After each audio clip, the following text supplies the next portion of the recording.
Hey everyone, it's JJ at microefutures.com. Haven't done a video in a while, so I thought I'd do one.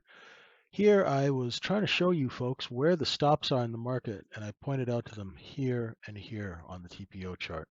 Now, we're coming into those stops, the G low and the H low from 2 days ago. Notice where the market stopped and turned to the tick, right where the stops are, and it hasn't taken out the H stops.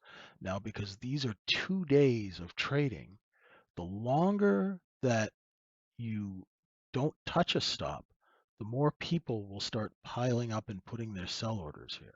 So the short sellers know that these are very major stops, and this is where they're short from 2 days ago, right? They're short under 37.66, quite a bit.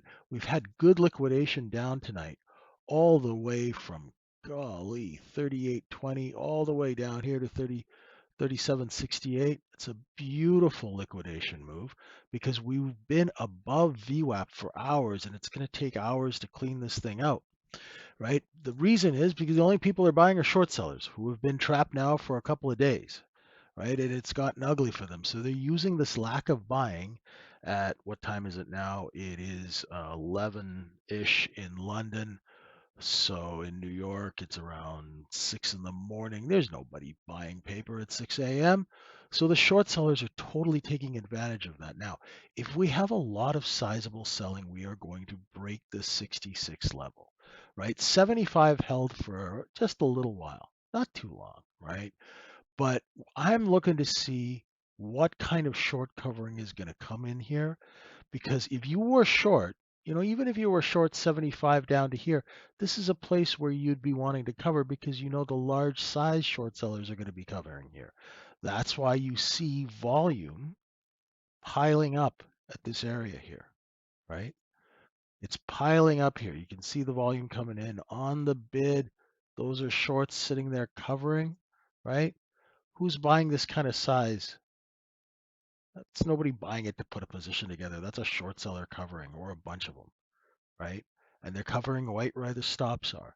Now, if they see that there's supply, these stops will start to run. See how it's running that stop, right? And if there's supply here, those short sellers are going to drop their bids probably down to this 59 area, the open of yesterday, to see if they can take advantage of lower prices because they're opportunistic, meaning that they don't want to buy and push price up. They want to buy as the price comes down, right? So if you see them run these stops, right, and keep going, your target's 59. If they get back above these stops, it's almost like a look below and fail, where you run out of supply. That's how you look at the price action at the stop. Now, for newer traders who are trading smaller accounts, before you go jumping in buying this, you got to watch and see what kind of reactions coming in here, right?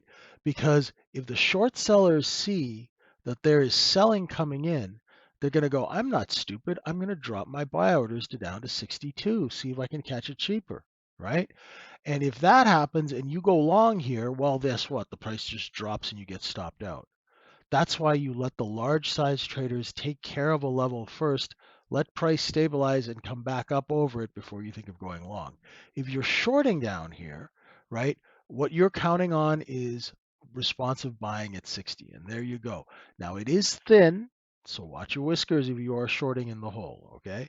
That's it for now. If you want to learn how this all works, you can even use it on candle wax here. We just use VWAP, 3 standard deviations, and some levels, and we look for price stability. I'm JJ. Come see us at microefutures.com. Have a great, great rest of the week. Bye for now.